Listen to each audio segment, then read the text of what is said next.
Yet another super long show, so let's just get it out the way. Hello, beautiful people. Welcome to another edition of WrestleMania Review Series, and this time we are looking at WrestleMania 34. And again, one of those super long shows. Not gonna lie, this was a really solid first half of the show, and this becomes a trend for the last WrestleMania, this WrestleMania, and the one that we will talk about very soon. But I thoroughly thought that this had a lot of things to enjoy about it, but it does end on a sour note, unfortunately. But I can't really get mad at that first half. If it wasn't for like the ending, I don't know. Maybe this could have gone down as one of the greatest WrestleManias of all time. The only unfortunate part is that the build up to these matches was awful. They did not know how to write these stories. Like, they were just dream match, dream match, dream match. The only match that really got a build was the Bryan match, the Cena match with Taker, and that's it. Everything else was just thrown together just for the sake of it. Oh, and of course the Ronda match. America the Beautiful was sung by Chloe and Halle, R&B duo, aka the future of music. That is what they called them. One of them, of course, becoming the Little Mermaid, and I don't know what happened to the other one. They did a solid job. Can't really fault it. I mean, when you compare it to Aretha Franklin, Ray Charles, John Legend, it's kind of hard. Our first match was for the Intercontinental Championship. We had The Miz defending the belt against Seth and Finn Balor. Pretty much two talent that we were heavily pushing as fans. And then The Miz, who has been doing an amazing job as the Intercontinental Champion. But we can tell we were ready for The Miz to move on to something else in his career. And I was really entertained by this match. This is a great way to open the card. The entrances were weird, not necessarily the entrances themselves, but just how they came out, because it was Seth, then it was The Miz, and then it was Finn Balor. And the Finn Balor didn't even come out to the Demon, so I'm like, why did he come out last? It should have been Seth, Finn, and The Miz, or because they had a bunch of people out there with Finn, they should have started with him, then Seth Rollins, then The Miz. Let's not nitpick it. We got other things to nitpick later on the show. Great back and forth with all three men. This is an actual triple threat match, not this like, oh, let's push one guy to the side and then we'll have our match in the ring. I like the back and forth, the double curb stomps, the double coup de grace, Miz, being a great coward heel. The rumor was that this was the first match because the Miz was gonna have a baby very soon, so they wanted to get this match out the way as soon as possible. Turns out he had the baby a lot sooner than WrestleMania, so they already had planned it, so they just made this first anyways, and I thought it was a good way to open off their show. And then Seth Rollins winning the Intercontinental Championship, being the last of the Shield to be a Grand Slam champion. This was one of my favorite runs of Seth Rollins. A lot of people don't really talk about this run, but they really should. It's a really good run. 2018 Seth Rollins was some of my favorite work. I will say they overdid it with Dolph Ziggler matches, but he did some other great stuff with Kevin Owens, Drew McIntyre. So, yeah, this was a good time for Seth Rollins. Charlotte Flair versus Asuka for the SmackDown Women's Championship. This is around the time Asuka was undefeated. It was inevitable that Asuka was going to lose the streak eventually. Whether or not she deserved to lose it here, it's your call. I personally didn't hate it. I think if it was going to be somebody, it might as well be someone who is already established to the people. So Charlotte Flair beating it, I don't completely hate it. Yes, somebody else could have benefited from it, but let's be honest, whoever else could have done it, there was no match. It would have been cool if Asuka won here, but I understand maybe they were ready to move on from Asuka. If Charlotte lost, then what? Was Carmella gonna cash in on Asuka? Yeah, I don't think so. The promo at the end was awkward a little bit, where Asuka was like, Charlotte was ready for Asuka. Congratulations. And then they hug. You could tell Asuka wasn't really that good on the mic. Her English wasn't the best, so it was the best that they could. But this was a great match. Good back and forth. For a while, it was the match of the night. Wasn't my match of the night. We'll get to that very soon. But a really entertaining match. Good back and forth. And yeah, clearly a must see match. I recommend you guys to go watch it, whether or not you think the result was right. Should have Oscar tapped out, fine, but again, can't really fault it. After the match, John Cena was at the crowd since Undertaker refused to fight him. John Cena wouldn't do anything else. He wasn't in the battle royal. He refused to team with Strowman. Um, so he just said, "I'm gonna watch it as a fan." And then a referee comes, tells him that the Undertaker is there. John Cena runs to the entrance ramp to the backstage. So he's getting ready for an Undertaker match that may or may not happen later on in the show. Randy Orton defends the United States Championship against Bobby Roode, Rusev, and Jinder Mahal. This was way too random for me. This was pretty much Jinder Mahal's consolation prize for being the WWE champion. Is like, well, you were the WWE champion last time, so we gotta put you at WrestleMania. Otherwise, we look like idiots for pushing you. So this was just their way of saying like, okay, fine, we'll give Jinder Mahal the U.S. belt. We'll try again. Nope, he loses it to Jeff Hardy in a week. Anyways, this was a bad match. I really wish they would have pivoted and just give it to Rusev. He would have had a dominant babyface run. Uh, Pretty much he would have been what Miro was in AEW. That would have been a great run to have. Plus, Rusev needed his moment. That would have been nice. And then Randy Orton being the U.S. champion was so random. It was just so we can call him a Grand Slam champion. He did something about him holding that belt looks very weird. Plus, the haircut didn't help. Bad match. Really forgettable Fatal 4-Way. Jinder Mahal won. That should tell you how forgettable this was. Then we get my match of the night. Mixed tag team match between Ronda Rousey and Kurt Angle versus Triple H and Stephanie McMahon. They were heavy on pushing Ronda Rousey as the next top women's wrestler in WWE. And they did a fine job at it. First of all, starting off with Triple H and Kurt Angle waiting for Ronda Rousey to get that hot tag going was a really good way to build up Ronda Rousey as the new face. Plus, it brought you nostalgia seeing Kurt Angle and Triple H, and plus, Kurt Angle being played around by the McMahons up to this point, him getting his revenge, it was really good to see. When Ronda Rousey gets that hot tag, throwing Stephanie McMahon like a rag doll. But the best part of this match is that it was an actual mixed tag team match in the sense of we actually had the men wrestling the women. There was a part where Triple H wants revenge on Ronda, so Ronda squares up with Triple H. Ronda beats up Triple H. It worked for the benefit. Normally, I would have said like, "Oh, this makes no sense," but if you think about it, a UFC fighter taking on Triple H, that's fitting. Plus, it does build Ronda as a credible opponent. The best part was Kurt Angle giving Stephanie the ankle lock, him staring at the crowd. Do I do it? Yes, he does. This was good.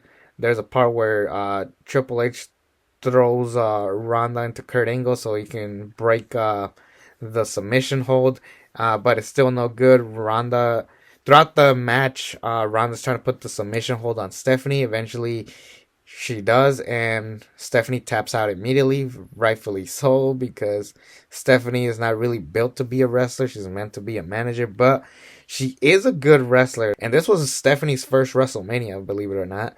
I was happy. I was really happy. This was my match of the night. Seeing two of my favorite wrestlers in Triple H and Kurt Angle. Stephanie being a bad heel, and then Ronda Rousey debuting. Granted, we didn't know how cocky and arrogant she was going to be, but we should have suspected, giving her a UFC conclusion. Then we move on to the SmackDown Tag Team Championships. Usos defending against the New Day and the Bludgeon Brothers. This is the first time the Usos compete at WrestleMania. Kind of sad that it took this long. They've been on the pre-show, but as we all know, pre-shows don't really count. This was just a squash match between Harper and Rowan. I didn't hate this at all. I think it was fitting that the Bludgeon Brothers were to squash two very popular tag teams. I wish their run was better. Unfortunately, it wasn't.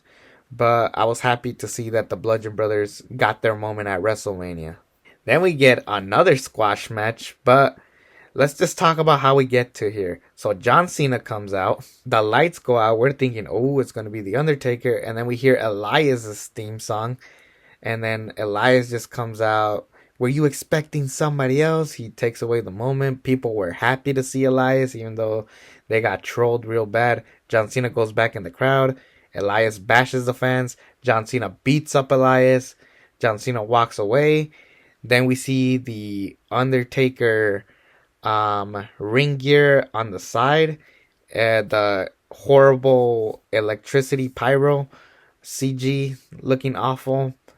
The lights go out. We hear the Undertaker's theme. We thought we were gonna get the American Badass because Kid Rock was in the Hall of Fame. Now we get the regular Undertaker, which I guess I kind of wish we did get the American Badass, but it kind of worked out in the best for the Undertaker to come out the way he did. And then we get the Undertaker versus John Cena in a 2.5 minute match. It was just Undertaker throwing his big moves, squashing John Cena, and Undertaker gets his big moment. We all thought this was going to be his proper retirement. Nope, it was just a continuation of one of the worst runs of The Undertaker. Those Saudi Arabia matches. Oof. Remember how bad those were? Anyways, Undertaker gets his moment against John Cena. It was good that we finally got John Cena and The Undertaker, but it is unfortunate that it became a squash match. We never got that proper Undertaker Cena match that I know deep down both men wanted, but this was a much older Undertaker. We got what we got, so we can't really complain. And I don't know, I was happy about this. I was happy to see all of this go down with the Elias thing and everything. I liked it. WWE Hall of Fame class of 2018. The legacy was Boris Malenko, Cora Combs, Dara Singh, El Santo, Hiro Matsuda, Jim Lotus, Rufus R. Jones, Sputnik, Monroe, Stan Stasiak, former WWE champion. I'm shocked he didn't go in the main Hall of Fame, and Lord Alfred Hayes. Okay, it was for what it was. Jarius J.J. Robertson won the Warrior Award. He was really funny. If you guys saw his Hall of Fame speech, he was very entertaining and very funny. Kid Rock in the celebrity wing. We all thought he was gonna introduce the Undertaker. He wasn't even at WrestleMania. He did his Hall of Fame speech and then never came back. The Dudley Boys, well deserved. Mark Henry giving tribute to Owen Hart was great. Jeff Jarrett, I can't wait to be alone with my baby tonight. That was very entertaining. Hillbilly Jim giving the longest undeserving speech in the history of Hall of Fame history. Yeah, a lot of people really hated the Hillbilly Jim after this. Hillbilly Jim was a glorified jobber. There was no reason why he went as long as he did, and I know people hate him for that now. Ivory, well deserved. And Goldberg, who got inducted by Paul Heyman of all people. That threw me off, but I was fine with this class. I really did wish that Goldberg did retire after this. I think my favorite out of this bunch was the Dudley Boys. Greatest tag team, one of the greatest tag teams of all time. I was so happy to see Edge and Christian induct them, and then having them stand there with the Hardy Boys. That was just iconic. So okay with the class. Super long speeches. It was so long that they didn't even put him in the WrestleMania DVD Blu-ray set. That should tell you how long these speeches were. It's crazy to me that the two best matches involved a McMahon, because the next match was my second favorite match of the night, that being Daniel Bryan and Shane McMahon versus Kevin Owens and Sami Zayn. The whole story here was both GMs have been had it with Kevin Owens and Sami Zayn. Daniel Bryan, former indie talent with El Generico and Kevin Steen with them. So they're calling him a hypocrite and all this stuff, that he's a sellout. And when Daniel Bryan was cleared to compete, he made it official. He made this tag team match. And if Kevin Owens and Sami Zayn, who were fired, one, they can get rehired. I was beyond satisfied with this. It wasn't even like a great match. It wasn't like 5 stars or anything. It was just the way the story was told. First of all, this was the best built match of the entire WrestleMania build. Um, Having Kevin Owens and Sami Zayn come from the back and attack both men. Shane basically fighting in a 2-on-1 handicap match because they did the pop-up powerbomb to the ring side to Daniel Bryan. He was out for most of it, so when he got that hot tag, it was like, oh yes, Daniel Bryan's coming back for the first time since 2015. He comes back to the ring, and poetically, it was at the Superdome where he won the world title. He did his moves, big dives, big moves, and then eventually does the knee to Sami Zayn, does the label lock to Sami. He taps out, and then Shane and Daniel Bryan win.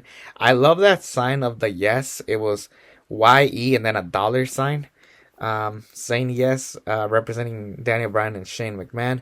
Great way to have this match, and it was kind of a precursor to what Kevin Owens is today, like him going after all the people who did him dirty. Who, like example, Kevin Owens was so anti bloodline. This time he was anti authority, and then now he takes on the people who felt he stabbed him in the back, like Cody and Daniel Bryan. It was definitely a really good match, very entertaining, and I can't really get mad at this. Very happy with this match. And honestly, after this, you can shut the TV off because the rest of the show is not that good. Alexa Bliss versus Nia Jax for the Raw Women's Championship. This had a decent feud of Nia Jax being Alexa Bliss's lackey, only for her to find out that they've been teasing her the whole time. Alexa Bliss and Nia Jax have their match. The moment of Nia Jax winning was a good moment. It just never fit her as a babyface, but it worked for this storyline. My favorite moment was when Alexa Bliss slaps Nia. Nia goes, ah, and Alexa Bliss screams, ah, and runs away. This would have worked if this match was a squash match. Of all the squash matches we got, they actually try to make a match out of this, and it just didn't work. It should have just been a minute or two. Nia Jax beats up Mickie James. Nia Jax squashes Alexa Bliss, and then we get it over with. But to make it 10 minutes, it just doesn't work, and then it just dragged. Yeah, I think if this was a squash match, people wouldn't have hated this as much as they did. But Nia Jax having her moment, it was fine. Granted, it led to nothing because Ronda Rousey was coming in, and yeah, Nia Jax became an afterthought. It takes years for Nia Jax to recuperate from this, but around this time, Nia Jax was clumsy. She was always injuring people left and right, and she was pretty terrible. On to the dream match. Remember this? AJ Styles and Shinsuke Nakamura for the WWE Championship. Now, hands down, Shinsuke Nakamura has my favorite WrestleMania entrance of all time. Nina Strauss playing him only for the violinist to come. It was so beautiful. Super badass. Shinsuke Nakamura coming out. One of the greatest entrances of all time, but the build-up sucked. They do address TNA and New Japan Pro Wrestling, but they never address their previous match. They make it sound like this was the first time they ever competed. I really wish that they addressed the match. Maybe it would have benefited AJ Styles from winning. Like, oh, you beat me last time, but this is the WWE now. This is a different place for you, Shinsuke. And I'm going to prove that otherwise. They could have addressed Shinsuke Nakamura's failure to beat Jinder Mahal back then. They did nothing to get you excited for it outside of just the names involved.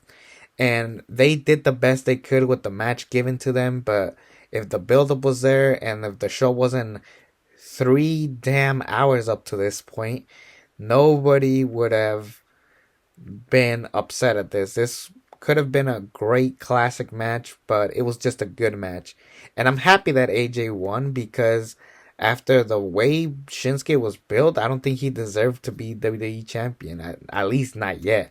He should have eventually been the WWE champion. Not here necessarily. I don't know when, but If Nakamura was built better up to this point, maybe I would have seen like, okay, yeah, now he deserves it. I think that was the big problem with this WrestleMania. Both Royal Rumble winners lost, and it was the first time the women had a Royal Rumble. Shinsuke was being built to the top once again, and they just never recuperated from here. And that is the only unfortunate part of Nakamura's career.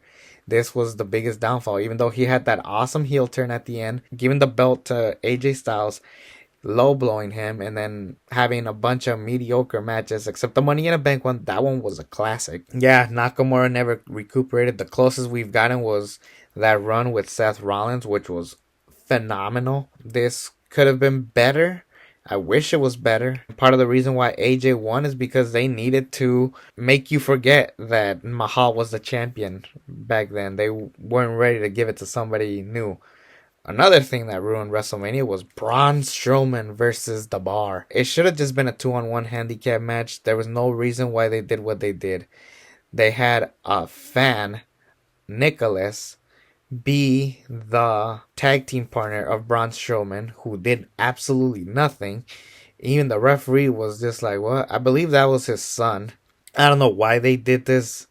It was so stupid. It gets a dud for me. I was just, and then they dragged it on for so long. Braun Strowman going to the back looking for a tag team partner. He eventually picked Nicholas.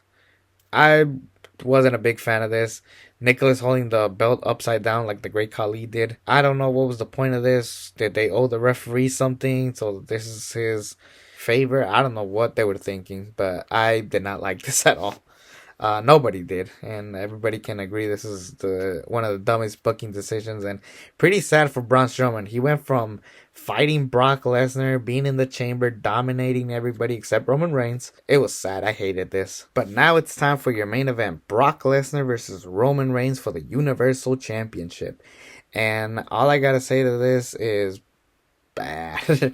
There was just no amount of care in this match from Brock Lesnar, because I guess deep down Brock Lesnar was ready to put over Roman Reigns and get it over with, but for some stupid reason, he held the belt still.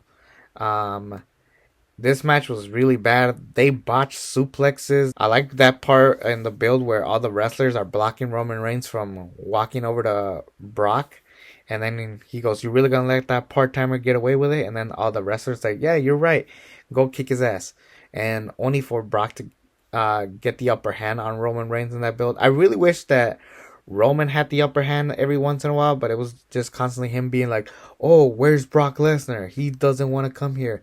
He's Vince's boy," all this and that. And did you forget you're also Vince's boy, Roman? Are you forgetting that part? This had nothing. I was just like waiting for this to be over. The crowd chanted, "This is awful." I will say this: I'm happy that the crowd didn't die out at this WrestleMania. They do die out on the next one. We'll get to it when we get to it. Brock Lesnar and Roman Reigns just dragged this match for so long. They try to get you invested. They had Roman Reigns bloodied up, even though we requested this at the unsanctioned match with Ciampa and Gargano. This was just a desperate attempt to get you invested in Roman Reigns, so much so that when he lost, it was like, okay, maybe they'll cheer him the next time they fight. And nope, they did not. Around this time, Bobby Lashley was coming back. We all thought this was going to lead to Brock and Bobby, where Bobby beats Brock Lesnar maybe, but instead they still heavily said no, Roman Reigns has to be the guy, which was stupid. I would have loved it if Bobby Lashley attacked Roman Reigns, costing him the match, and then we form an alliance between Bobby Lashley and Brock Lesnar, and then that'll eventually build up to their upcoming match in the future. That would have been really cool. Now that I say that, I'm pissed off that we didn't get that. Then it would have really gone down as one of the better WrestleManias, but instead we have this 15-minute match that drags for way too long. Brock Lesnar wins for whatever reason. Brock hated it so much so that he throws the belt to Vince. We have that standing ovation from Roman Reigns, but instead he just gets booed. It left a sour note. The last half of the show really dragged it down. There was a couple other matches in the beginning that were not that good. The U.S. title match. Again, I didn't hate the SmackDown Tag Team title match, but I understand if you did. It was meant to be a squash match. Maybe Taker Cena could have gone a little bit longer. For the most part, I'm gonna give this show a C plus. There was a lot to enjoy from it, not from a wrestling perspective, but from a moment perspective. Whether or not you like the streak of Asuka ending, up to you. But there was a lot of stuff that I enjoyed, so that's why I'll give it a C plus. Anyways, we're gonna move on to WrestleMania 35, the night where the women main event WrestleMania. Take care, everybody.